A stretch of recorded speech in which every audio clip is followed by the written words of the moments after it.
পানিতেই যত ব্যবসা, পানিতেই যত কারবার, জলপথ নিয়ে মারামারি, জলপথ নিয়ে কাটাকাটি, জলপথ নিয়ে হানাহানি হচ্ছে সারা পৃথিবীতে।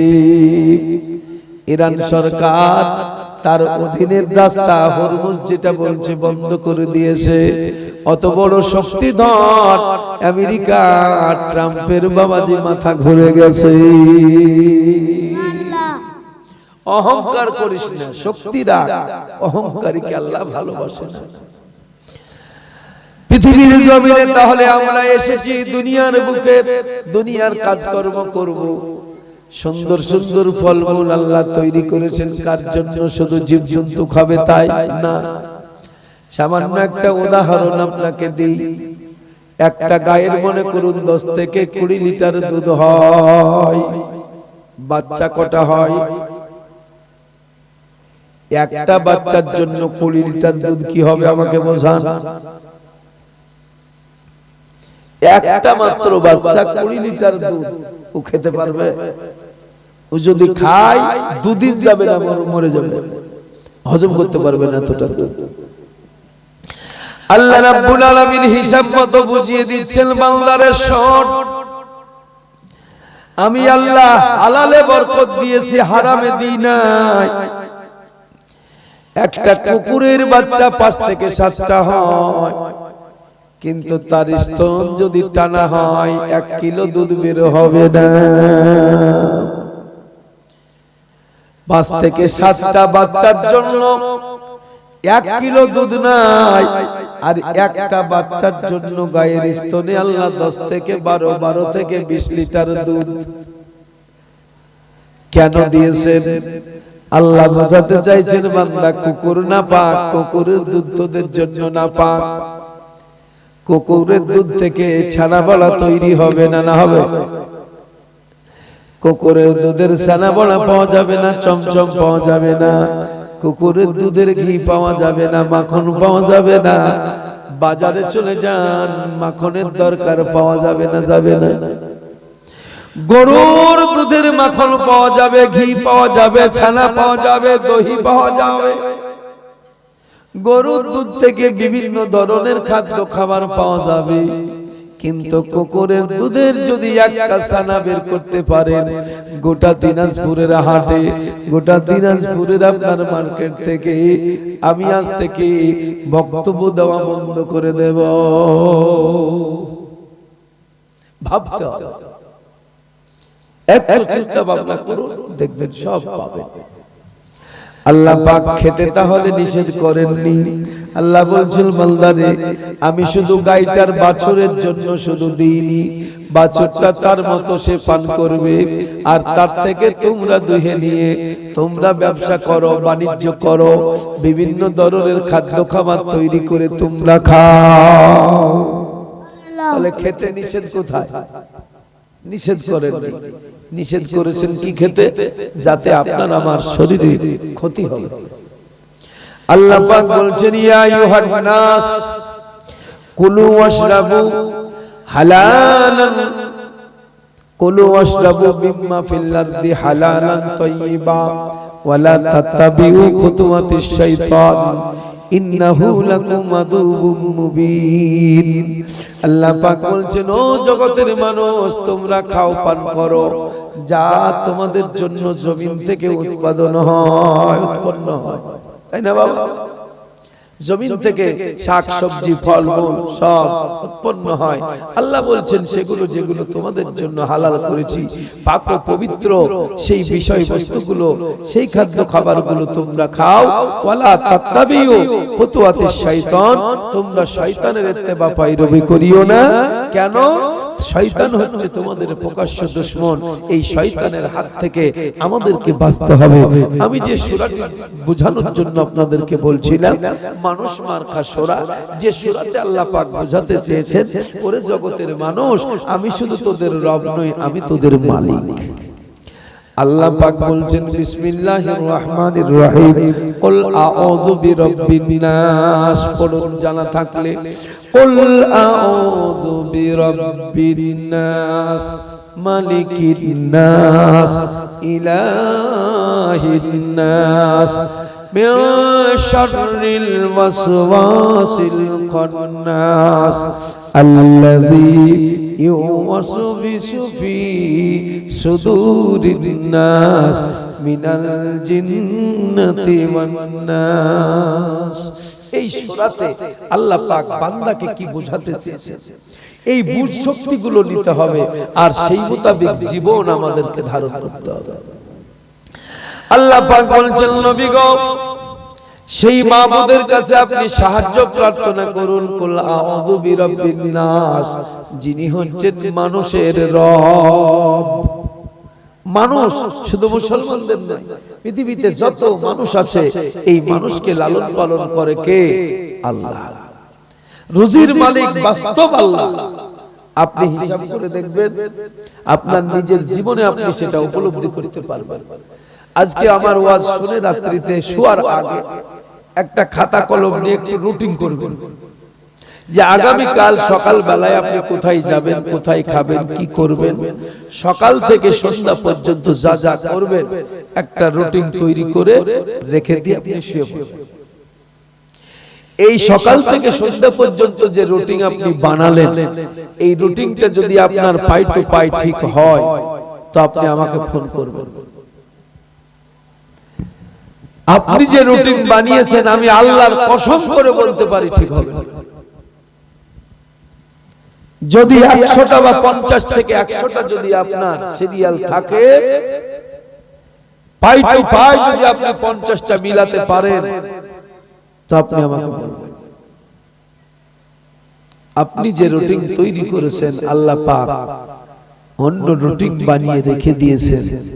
আগামী কাল তুমি বলছো মালদা যাবা দিনাজপুর, দিনাজপুর নয়, আগামী কাল দুনিয়া থেকে বিদায় হয়ে কবরে যাবা। তুমি খাবো বলে অমুক জায়গায়, ওখানে খাবার নাই, আমি রেখেছি অমুক জায়গায়। তাই আল্লাহর উপরে পূর্ণ ভরসা রাখুন, নিজের জিন্দেগির কাজকর্ম করুন। দেনেওয়ালা আল্লাহ। আল্লাহ দিয়েছেন দুনিয়ার বুকে বিভিন্ন ধরনের খাদ্য খাবার, এগুলো খান, পান করুন, আল্লাহর শুকরিয়া আদায় করে কবরে যান। আল্লাহর কসম করে বলছি, কবরে আপনার কোনো চিন্তা নাই। ইমানদার হন, ভালো হন, সুন্দর জীবন নিয়ে কবরে যাবেন। কবরে কিসের ভয়? কবরে তো ভয় তাদের যারা মায়ের হক নষ্ট করেছে, কবরে ভয় তাদের যারা বাবার হক নষ্ট করেছে, কবরে ভয় তাদের যারা মুনাফিকি করেছে, দাগাবাজি করেছে, ধোঁকাবাজি করেছে, ভাই হয়ে ভাইয়ের হক নষ্ট করে কবরে গিয়েছে। ভাই এখানে বলছে আল্লাহ এমন ভাই না থাকাই ভালো ছিল। এরকম আছে না?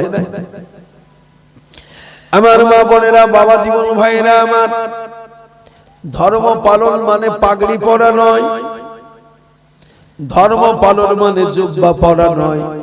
আমরা হলাম মানুষ, সামাজিক জীব, তাই আমাদের পরনে জামা কাপড় প্রয়োজন। হাতি, মশা মাছি যাই বলো, যত জীবজন্তু আছে কারো পোশাক আছে, তাদের কোনো পোশাকের প্রয়োজন নাই। আমরা সামাজিক জীব, সেই কারণে আমাদের পোশাকের প্রয়োজন। পোশাক ভালো, কিন্তু অন্তর যদি কালো হয় কোনো লাভ নাই। সেই কারণে বলবো মা বোনেরা একটু বসেন। আল্লাহ পাক বলছেন খলাকাল ইনসানা মিন আলাক, আমি তোমাদেরকে জমাট রক্ত দিয়ে তৈরি করলাম।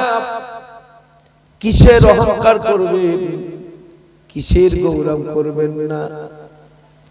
আপনি বোঝেন আপনার দেহটা একটুকু জমাট রক্ত ছিল, এই জমাট রক্তের পূর্বে কি ছিল আল্লাহ সেটাও কোরআনে বলছেন, ফাল ইয়াউযুরিল ইনসানু মিম্মা খুলিকা মিম্মা ইনদাফিক ইয়াখরুজু মিন বাইনিস সুলবি ওয়াত তারাইব। কোরআন পড়ুন, জীবন গড়ুন, আপনার সম্পর্কে আপনার চেতনা নিয়ে আসুন যে আপনি কে, আপনি কি। আপনি হাত নন, আপনি পা নন, আপনি মাথা নন। মাথা আপনার, হাত আপনার, পা আপনার, চোখ আপনার। আপনি কে? আপনি অন্য কেউ। আপনার আমার দেহ যখন মা বাবার সমন্বয়ে এক ফোঁটা পানি দিয়ে তৈরি হলো, এই পানি কোথায় ছিল? আল্লাহ পাক বলছেন ইয়াখরুজু মিন বাইনি সুলমি ওয়াত তারাইব। পুরুষের পিঠে ছিল, নারীর বুকে ছিল, মানে মা বাবার সমন্বয়ে দুই ফোঁটা পানি এক জায়গায় হলো। আল্লাহ পাক বলছেন সেই পানি দিয়ে আমি তোমার সুন্দর আকৃতি গঠনটা, দেহটা তৈরি করে দিয়েছি। ওরে আমার বান্দারা তোমরা শোনো, তোমার দেহ যখন তৈরি হলো, আমার তরফ থেকে আমি আল্লাহ পাক তোমাকে দেহে পাঠিয়েছি। ইয়াসআলুনাকা আনির রূহ। আল্লাহ পাক বলছেন নবী গো, রূহ সম্পর্কে যদি আপনাকে কেউ কিছু জিজ্ঞাসা করে, আপনি একটাই বলবেন আমরি রব্বি। রূহ হলো আল্লাহর হুকুম। তাহলে আল্লাহর হুকুম নামে রূহ নামক বস্তু দেহের মধ্যে আছে, তাই এই দেহটা এখন কথা বলছে, চোখ দেখছে। এই রূহটা যখনই আমার মধ্যে থেকে, দেহের মধ্যে থেকে বিদায় হয়ে যাবে, তখন দেহ এখানে পড়ে থাকবে, লাশ হয়ে যাবে। তখন আর চলার ক্ষমতা থাকবে না, বলার ক্ষমতা থাকবে না, ওঠার ক্ষমতা থাকবে না, সমস্ত ক্ষমতা হারিয়ে গিয়ে তখন আপনি চলে যাবেন কুল্লু নাফসিন যায়িকাতুল মাউত সুম্মা ইলাইনা তুরজাউন। নাফস মউতের স্বাদ গ্রহণ করবে, সুম্মা ইলাইনা তুরজাউন, আবার ফিরে যাবে কোথায়? যার কাছ থেকে এসেছে, আল্লাহর কাছ থেকে এসেছে, আল্লাহর কাছে ফিরে যাবে। এখন সেই নাফস, সেই রূহ যদি আল্লাহর কাছে ফিরে যায়, তাহলে কোনো কি ভয় আছে বাবা? আল্লাহর কাছে ফিরে যেতে কোনো ভয় আছে? নাই। এখন ভয়টা কেন? আপনি মায়ের আসামি হয়ে ফিরে যাচ্ছেন, বাপের আসামি হয়ে ফিরে যাচ্ছেন, ভাইয়ের আসামি হয়ে ফিরে যাচ্ছেন, জগতের আসামি হয়ে ফিরে যাচ্ছেন, সেই কারণে ভয় লাগবে। আল্লাহ বলছেন আমি তোকে দেহের মধ্যে যখন পাঠিয়েছিলাম, নাপাক ছিলি না, আসামি ছিলি না, তখন তুই পাক ছিলি, পবিত্র ছিলি। আমি আল্লাহ পাক পবিত্র, তোকে পবিত্র করে দুনিয়ার বুকে পাঠিয়েছি। ওরে আমার বান্দা, যখন দুনিয়া থেকে আসবি, তখন নাপাক হয়ে আসিস না, অপবিত্র হয়ে আসিস না, গন্ধাযুক্ত হয়ে আসিস না, পাক পবিত্র হয়ে ফিরে আয়। তোর কোনো আমার কাছে আসতে ভয় নাই। সোজা আওয়াজ বসেন, জিন্দেগিকে বরবাদ করবেন না, জিন্দেগিকে সুন্দর করে সাজান। কবরে চলে যান, কবরে থাকবে দেহ, আপনি যাবেন আল্লাহর কাছে। যদি নাপাক হয়ে যান, জাহান্নাম নামক ডাস্টবিনে পড়ে থাকবেন। পৃথিবীর জমিনে আসা আপনার বেকার হবে। সেই কারণে বলি, মা বোনেরা, বাবারা, ভাইরা আমার, অহংকার করে জীবন বরবাদ করবেন না। পৃথিবীতে রাজা হওয়া ভালো, প্রজা হওয়া ভালো, ডাক্তার হওয়া ভালো, মাস্টার হওয়া ভালো, আলেম হওয়া ভালো, সব ভালো, কিন্তু শয়তানের গোলাম হওয়া ভালো নয়। শয়তানের গোলামি করে যাবেন না, আল্লাহ রাসূলের পায়রামি করে আপনি পৃথিবী থেকে চলে যান। এই জগৎও আপনার মঙ্গল হবে, পরজগৎও মঙ্গল হবে। আল্লাহ পাক কোরআন মাজিদ দিলেন, কোরআন মাজিদে শয়তানদের ঘটনাগুলো দিয়েছেন, নবীদের ঘটনা যেমন দিয়েছেন, আজাজিলের ঘটনা দিয়েছেন, নবীদের ঘটনা যেমন দিয়েছেন, নমরুদ কাফের ফেরাউনেরও ঘটনা দিয়েছেন। আল্লাহ পাক এই ঘটনাগুলো দিয়া মানুষকে, আমাদেরকে বুঝতে দিয়েছেন, বান্দারে দেখো তুমি অহংকার করিও না, তার কারণ তুমি কি এমন ধন সম্পদের মালিক, তোমার থেকে অনেক সম্পদের মালিক ছিল সাদ্দাত। পৃথিবীর জমিনে সাদ্দাত বিরাট এক বালাখানা জান্নাত নামক ঘর বানিয়েছিল। আল্লাহ পাক তাকে দেখতে নসিব দেয় নাই, দুনিয়া থেকে বিদায় হয়ে গিয়েছে। নবীজির হযরতে মুসা কালিমুল্লাহ আলাইহিস সালামের একটি ভাই ছিলেন, যার নাম ছিল কারণ। কারণ খুব গরিব মানুষ ছিল, কিন্তু তার সম্পদ আল্লাহ পাক এত বাড়িয়ে দিয়েছিলেন, এত বাড়িয়ে দিয়েছিলেন, যা গুণে ওজন করে শেষ করা যাবে না। আল্লাহর নবী মুসা আলাইহিস সালাম কারণকে বলেছিল, কারণ রে শোন, 100 টাকায় 2.5 টাকা দেওয়া লাগবে না, 1000 টাকার উপরে 1টা টাকা আল্লাহর রাস্তায় খরচা কর। কারণ 1টা করে টাকা যখন যাকাত বের করলো, 1টা করে টাকার যাকাত বের করতে গিয়েও দেখলো অসংখ্য টাকা। কারণ তখন বলছে, মুসা রে ভাই, তোর এই কথাতে আমি এতগুলো টাকা বরবাদ করব না। কারো জিনিসের উপরে লোভ করে নিজের আমল, নিজেরটা ক্ষতি করবেন না। গরিবেরটা গরিবকে দিয়ে দেন, ভাইয়েরটা ভাইকে দিয়ে দেন, মায়েরটা মাকে দিয়ে দেন, বোনেরটা বোনকে দিয়ে দেন।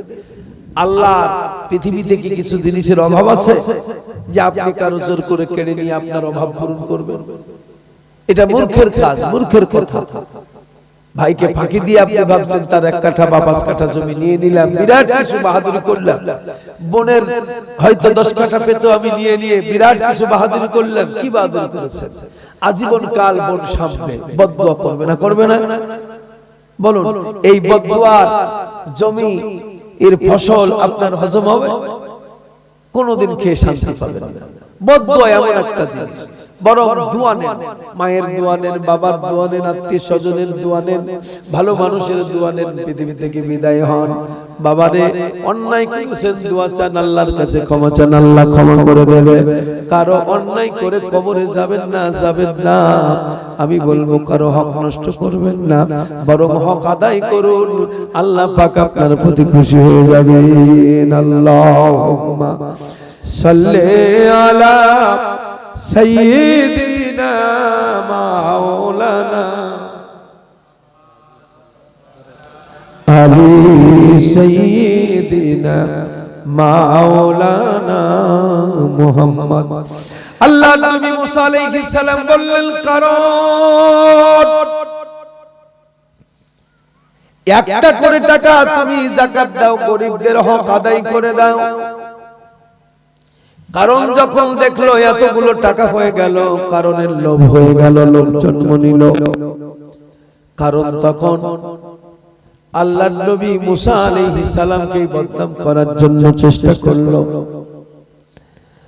আল্লাহর পয়গম্বর মুসা আলাইহিস সালাম বড় জালালী নবী ছিলেন। মুসা আলাইহিস সালাম বললেন, একদিন ওয়াজ করতে গিয়ে তিনি বলছেন, শোনো, আজ থেকে একটা নিয়ম শুনে নাও, বিবাহিত নারী পুরুষ যদি কোন রকম ব্যভিচার করতে গিয়ে ধরা খেয়ে যায়, তাহলে হিসাব মতো তাদেরকে পাথর মেরে দুনিয়া থেকে বিদায় করে দেওয়া হবে। বিবাহ হয়নি যুবক যুবতী এমন মানুষ, এমন ছেলে মেয়ে যদি এই কুকর্মের আসামি হয়ে যায়, তাদেরকে 100 বেত্রাঘাত মারা হবে। এই রকম ভাবে মুসা নবী আইন চালু করলেন, বক্তব্য রাখলেন। মুসা আলাইহিস সালামের ভাই কারণ সে দাঁড়িয়ে গিয়ে বলল, ও নবী মুসা, এই আইনটা শুধু আমাদের জন্য না, তোমারও জন্য। আল্লাহর নবী মুসা আলাইহিস সালাম বললেন, আমি সহ সবার জন্য। কারণ তখন বলল, শোনো মুসা, তুমি যে এই মেয়েটির সঙ্গে দুর্ব্যবহার করেছো, ব্যভিচার করেছো, তাহলে তোমার ফয়সালা কি হবে বলো? আস্তাগফিরুল্লাহ, নাউযুবিল্লাহ। আদম পয়গম্বর থেকে আপনার আমার নবী পর্যন্ত যত নবী, পৃথিবীর জমিনে যত রাসূল এসেছেন, আল্লাহ পাক ইনাদেরকে এই ব্যভিচারের মতো গুনাহ থেকে পাক মুক্তি রেখেছেন। ইনাদের জীবনে এই ধরনের ব্যভিচারের মতো কোনো পাপ নাই। কারণ নবী মুসা আলাইহিস সালামকে অপমান করার জন্য, অপদস্থ করার জন্য একজন মহিলাকে টাকা পয়সা দিয়ে মাহফিলে নিয়ে এসেছে। আল্লাহর নবী মুসা আলাইহিস সালাম বললেন, মহিলা, ও আল্লাহর বান্দি, তুমি বলো, আমি কি তোমার সঙ্গে কোন রকম কুকর্মতে জড়িয়েছি? কোন খারাপ কাজ আমি তোমার সঙ্গে করেছি? মহিলার জবান থেকে তখন সত্য কথাটা বের হলো। মহিলাটি বলল, হুজুর, আপনার সঙ্গে আমার কোনো খারাপ ব্যবহার নাই, আপনি আমার সঙ্গে কোনো খারাপ ব্যবহার করেন নাই, বরং আপনার সঙ্গে আমার কোনো দেখা সাক্ষাৎই তো নাই। আপনার ভাই কারণ আমাকে কিছু টাকা পয়সার লোভ দেখিয়ে আপনার নামে বদনাম রটানোর